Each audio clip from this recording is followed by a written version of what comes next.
this exciting afternoon. I do believe those of you that are in line, of course you can stay in line to purchase the book. The book will be still available for purchase after the talk as well. We currently have all of the chairs, the folding chairs that we own, out.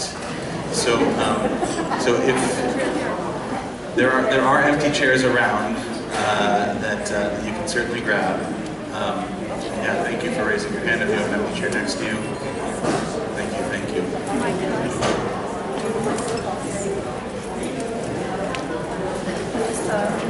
Oh, that's Denise.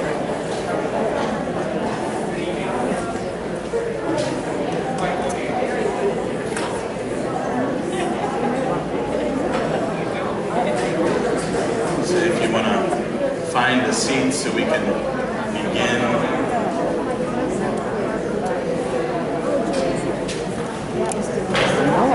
For those of you who don't know me, and if I don't know you, my name is Rabbi Josh Winston.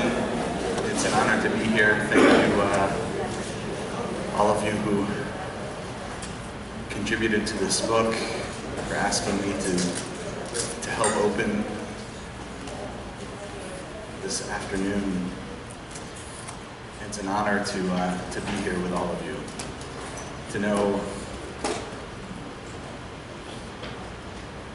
so much of the work, not all of the work, of course, you all do the work.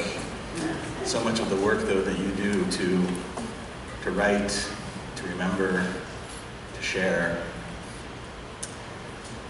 When I arrived in Ann Arbor nearly 6 years ago, and learned about generations after, learned about the work that you all have been doing for so many years, I was just amazed, really floored by the work, floored by the contribution to our congregation, to this community, and now even to the wider Jewish world and beyond.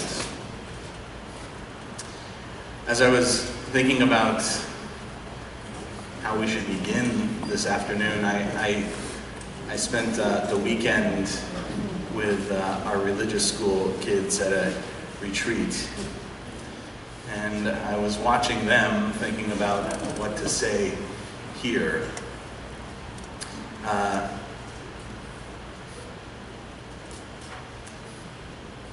Memory, especially for those of us that didn't actually live through something, is a choice that we make. As a people, what we choose to remember, how we choose to remember, and how we pass on that memory is a choice that we make maybe every day. When we choose to remember, and we choose to pass on that memory, we help shape our community, we help shape our people. We have been a people of memory for really as long as we've been a people.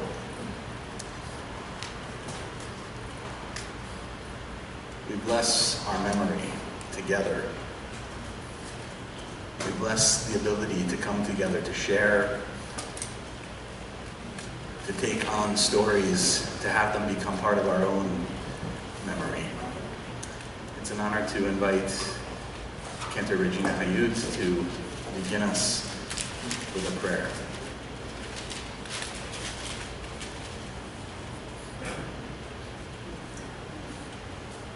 Whenever we observe an auspicious moment like this, the first time that we hope of many, we bless time. We bless time with the Shehechianu prayer. So I invite all of you to join me. Baruch atah Adonai Eloheinu melech haolam shehechianu v'kiranu v'hegianu lazman hazeh. Baruch atah Adonai Eloheinu melech haolam Shehechianu v'kimanu v'higianu b'zman hazeh.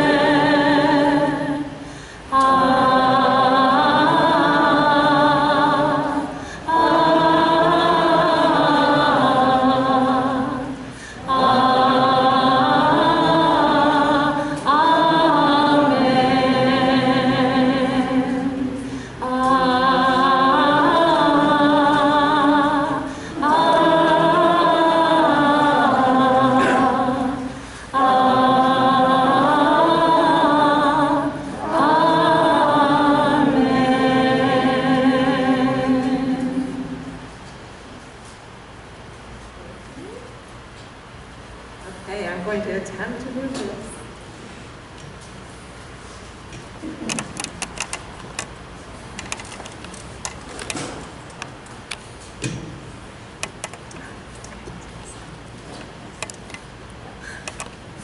Thank you, Regina and Rabbi Winston, and thank you all for being here for this celebration of our book launch. I'm like verklempt, I can't believe we filled the room like this. It's absolutely amazing. And on behalf of all of our contributors, to the ones who remember, I want to say how happy we are to welcome you all to this true celebration. They say it takes a village, but in this case, I would say it was more like a major metropolitan area. So many of you played a role in making this happen, and I wish I could acknowledge every person in this room. I can't, but there are a few people that I will call out. Our Generations After group is more than our authors. Shoshana Mandel-Warner, who so beautifully played the flute, can you stand up for us? She's been a part of our community for many, many years, contributing her beautiful music and narratives, and we thank you, Shoshana.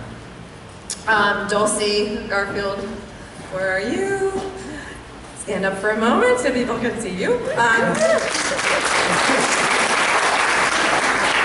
Dulcie is our newest member, and she joined us too far into the project to become one of the authors, but we're hoping that there will be more writing to be done and more 2Gs to join us, so welcome to anybody who would like to join our group.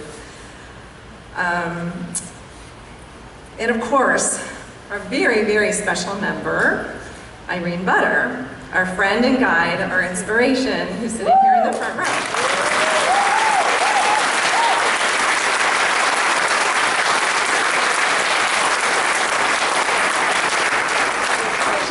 Irene started the writing project with us, and she bowed out to write her own memoir, Shores Beyond Shores.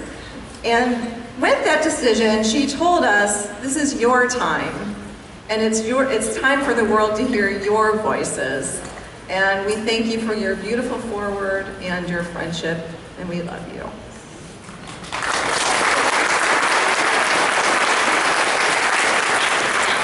Beth Emeth played a key role in bringing this book to life. This was our spiritual home. Rabbi Bob Levy, who's here today.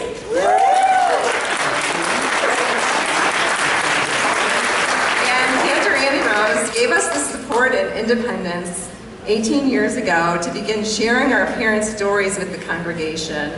Then Rabbi Winston and Cantor Hayut continued that support, making us even stronger and better, recognizing the power of our work. And also thank you to Rabbi Alter for bringing our message to the religious school. We also want to thank Joe Pollack and the TVE board and all of the staff for your support as well.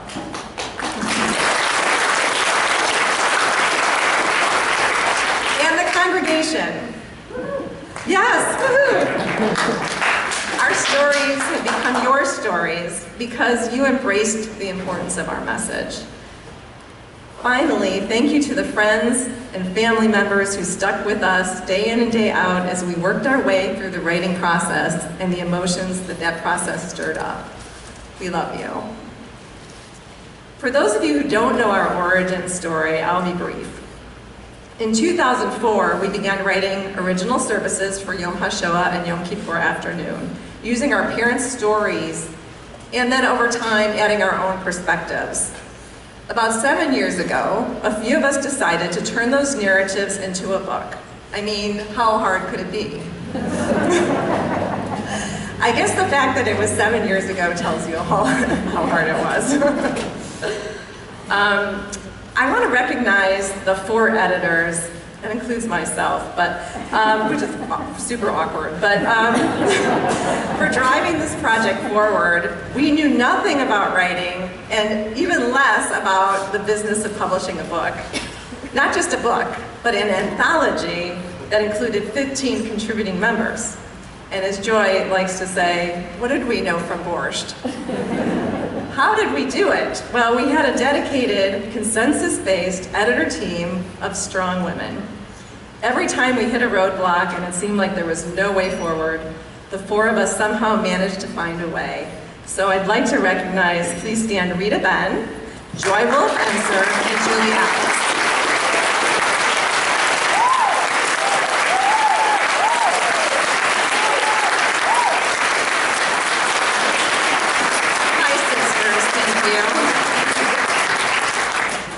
And now I'd like to introduce our amazing authors who trusted us and supported us with their hearts, their pens, and so much more. So please stand and stay standing when I call your names. Ava Adler. Avishai Hayut. Sheila Thomas. Esther Gambasi. Fran Louis Bird. Nancy Sabo, Bill Barr, Ruth Taubman, Sasa Adler.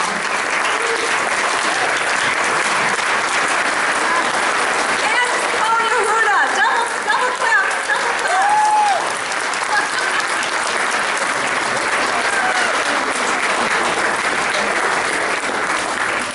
And also, thank you to one of our authors couldn't be here today, Natalie Iglevich, and we missed her badly.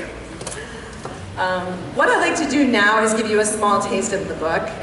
We're going to have a few readings, and following the readings, there will be some concluding remarks, and the authors will be at tables, these tables around the room, where you'll be able to talk and have books signed. And thank you to Nicola's Books for being here today, and they'll be continue to celebrate. Refreshments will be served in the tent outside, so please keep your masks on when you're indoors and refrain from eating or drinking inside, but you're welcome to go in and out and have a refreshment. We had a 16th author, Myra Fox. She was part of the editing team and a longtime member of Gen After. We dedicated our book to her memory as she passed away 4 years ago this month. We're going to start our readings with Nancy Szabo reading Myra's poem, We Have Heard Stories. In the poem, Myra talks about her role as a child of survivors. Nancy, come on up. There you are.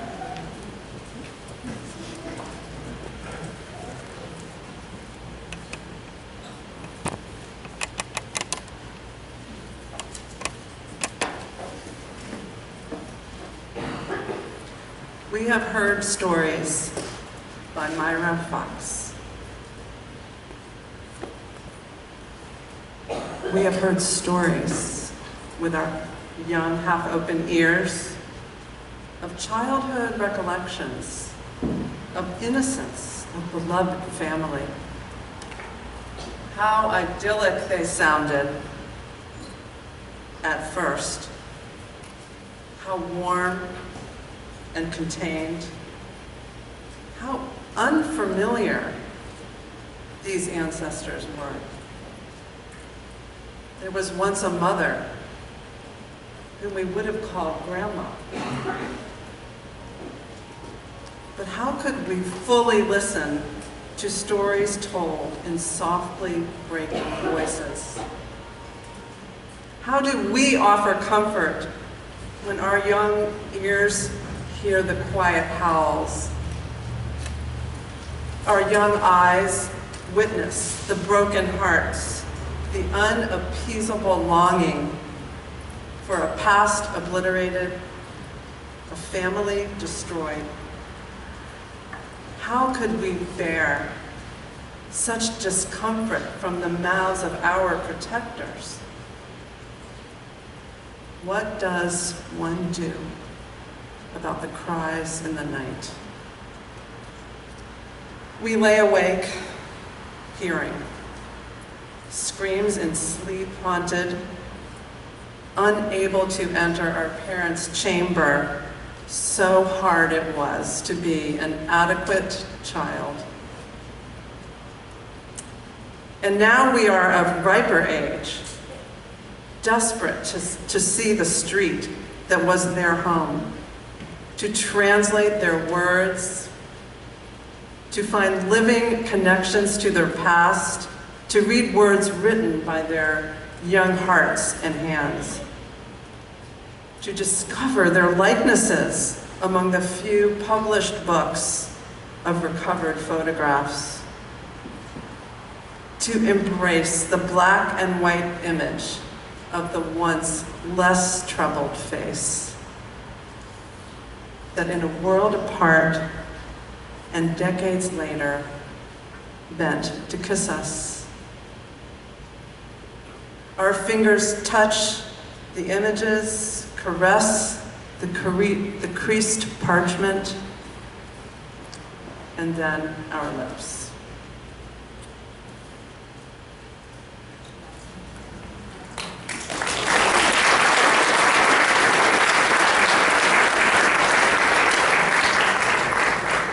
Thank you, Nancy. That was really amazing.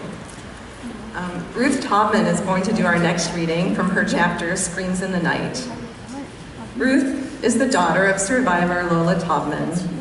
Lola was part of our group for several years. She brought light, laughter, and amazing Hungarian pastries to our group. Our book is a peek behind the curtain. It wasn't a happily ever after story, even though all of our parents did their best to create a sense of normalcy.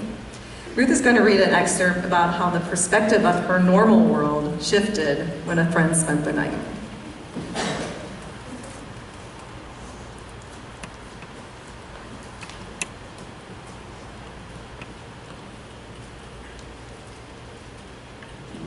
For as long as I can remember, my mother's screams of terror in the night were an ordinary occurrence.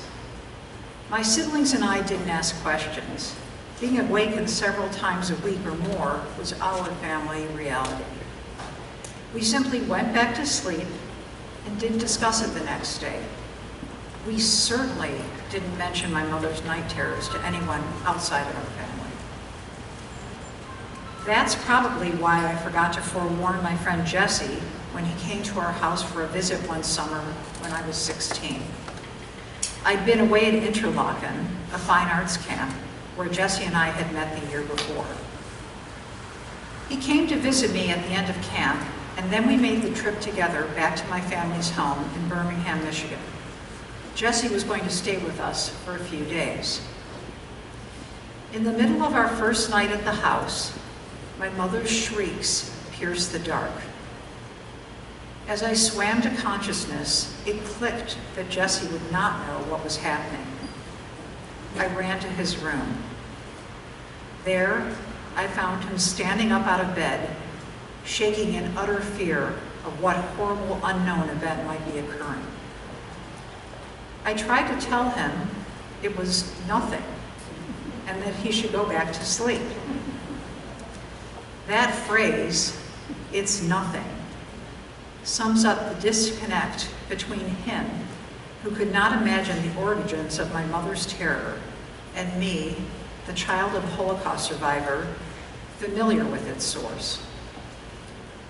Only recently have I discovered that my fellow members of the club, known as Generations After, have had uncannily similar experiences. My second generation contemporaries and I have a shared sensibility. It took a long time for me to recognize the unbridgeable chasm between those who are aware of the Holocaust from some impersonal context, whether they're scholars of history or middle school readers of Anne Frank, and we, who have been direct witnesses to and participants in the aftermath of the Holocaust. No amount of reading and research or seeing Schindler's List at the local multiplex will parallel our experiences. We have an intrinsic knowing that cannot be shared or passed along. We are the link to our parents' ongoing, lifelong trauma. Even for our own descendants, the trauma eventually converts into what feels like little more than anecdotal stories. No teeth, no claws, no gut-wrenching screams out of nowhere in the dead of the night. My mother died in December 2015, as did her screams in the night. I'm thankful that she is not here to witness our current atmosphere of hatred, a common refrain among my second-generation cohort. Not a day goes by without my seeing a headline in the news, a comment on a social media feed, or the first line of an email that I scan before even getting out of bed with the word Holocaust. When I read that word or hear the latest contemporary dark story of anti-Semitism, I quake at the horrifying reverberation of events so similar to those that led to all my mother survived. The shot of adrenaline that jolted me awake several nights a week for years on end surges again. It takes me back to those nights as a small girl, and I'm still shaking.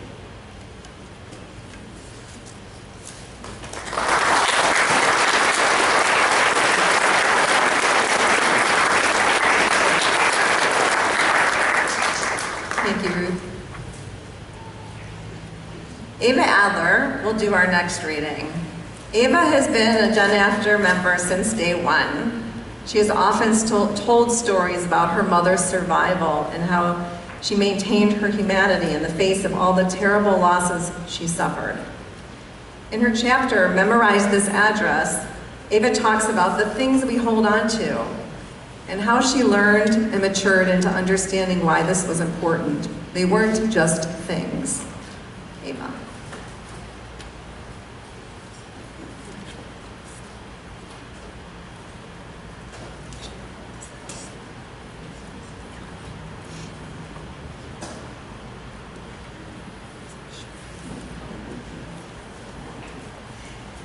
Wow, I can't believe this crowd. Thank you all so much for coming. Ava, go closer to the mic. Move the microphone. Just like hello? Yeah. Okay. Then I can't really look at you guys. Okay? My mother, the talented seamstress, appreciated quality fabric and workmanship. When she went out, she dressed fashionably in classic styles and colors.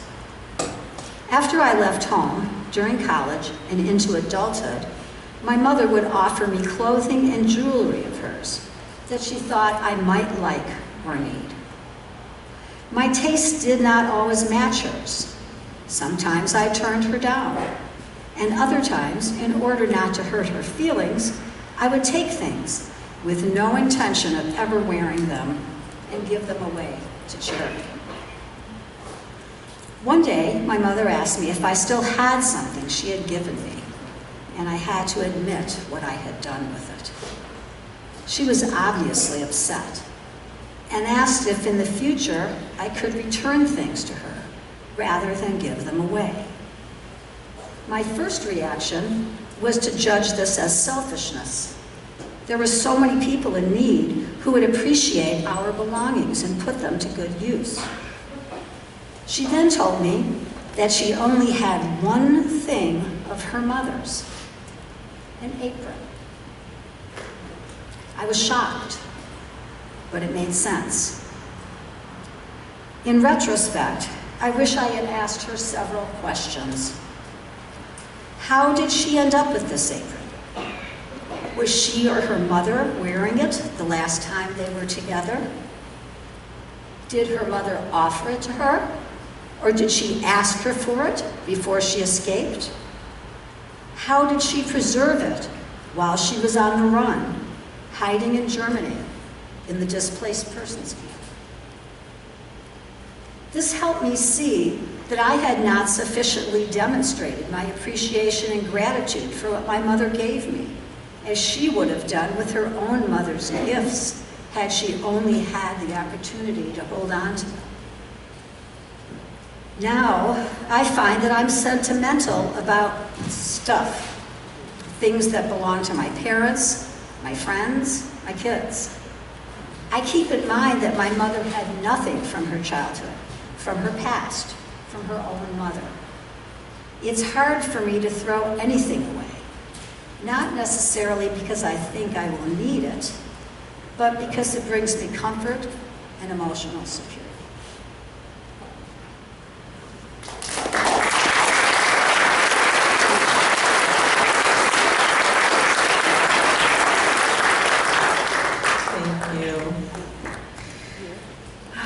Our final reading is from Rita Benn. Many of us had complicated relationships with our parents, and Rita's with her mother was no exception. But with grace, love, and humor, their love comes through. Rita?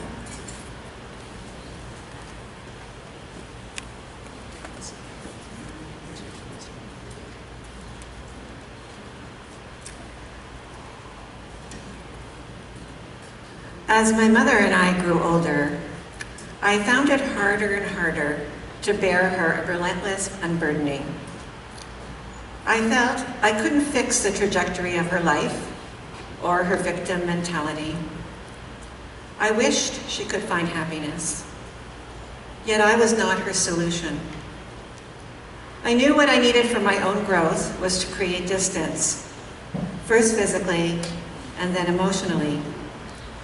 In deciding to reside permanently in Ann Arbor after my initial move for graduate school, I hoped to instill a boundary that would keep me from falling into her vortex of sadness, or trigger my frustration and helplessness in not being able to alleviate it. I struggled with guilt for trying to enforce that choice until she died. My mother described her relationship with her own mother, Rebecca, as very close. It saddened her that ours was not as smooth sailing as what she remembered about hers. She spoke many times about how much she loved and missed her mother. A mother's love could never be equaled by her child was a favorite lament. One day I won't be here. You'll miss me when I'm gone. Then you'll understand. I often wondered, would I really miss her? I was almost 45 years old when I learned the details of how my grandmother Rebecca died. One weekend, when I returned to Montreal to visit, my mother asked me to watch the videotapes of her Shoah testimony. She seemed to feel affirmed by Steven Spielberg's project, believing that she was making a significant contribution to history. It was the first time that she described her experience in full to anyone. She told me that in the interview, she wanted to be accurate and not break down. Indeed, throughout, she remained calm and collected, conveying horrific facts in a matter-of-fact tone with no tears. Rebecca was 47 years old in Stutthof concentration camp. She had been feeling ill and asked my mother to spend the night with her. My mother didn't want to stay in the same crowded bunk bed with her, so she left.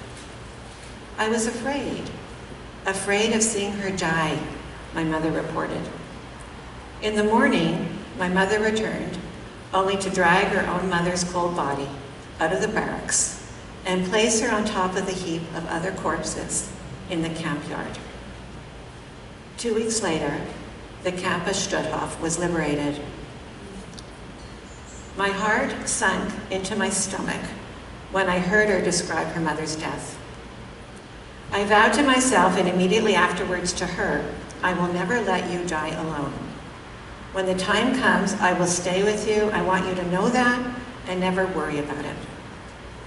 For all my mother felt I couldn't give her, I knew at least I could do this for her. My mother quickly dismissed this avowal with a slight smirk and a quick okay. She had something else on her mind. How did I look on the tape? Was my lipstick okay? Did I seem composed? Was it logical? How was my accent? Could you understand me clearly? She beamed as I praised her coherence, her demeanor, and as important, her shade of red lipstick.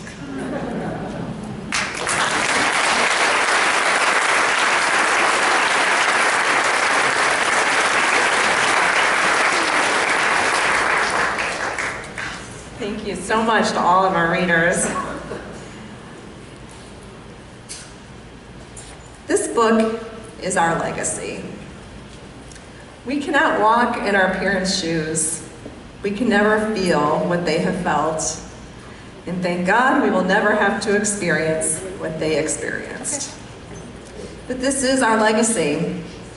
And we had to find a way to tell the stories through our voices, through our own intergenerational lens, to inform and educate about the Holocaust, to speak out in the face of oppression, to show that from adversity can come the gifts of strength and fortitude, compassion and tolerance.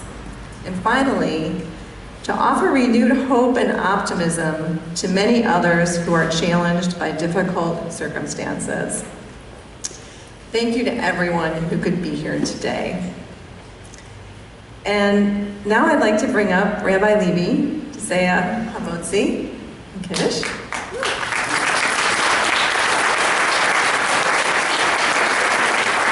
And then you'll be free to buy books and have things signed and go have refreshments.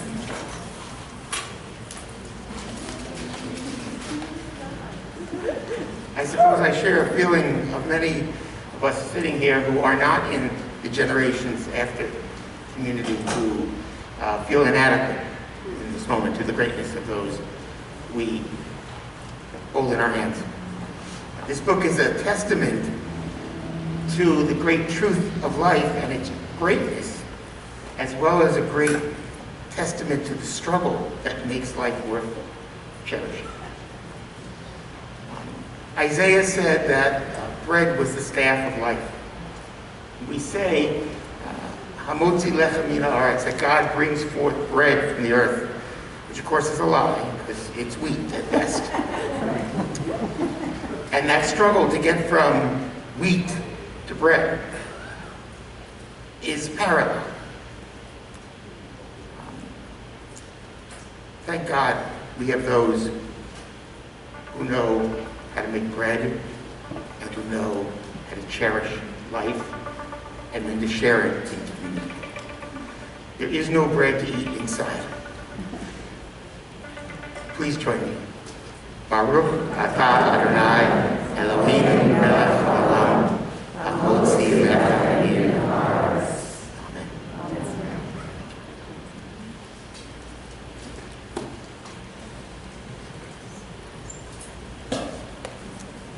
Thank you. That concludes this part, so you're free to roam.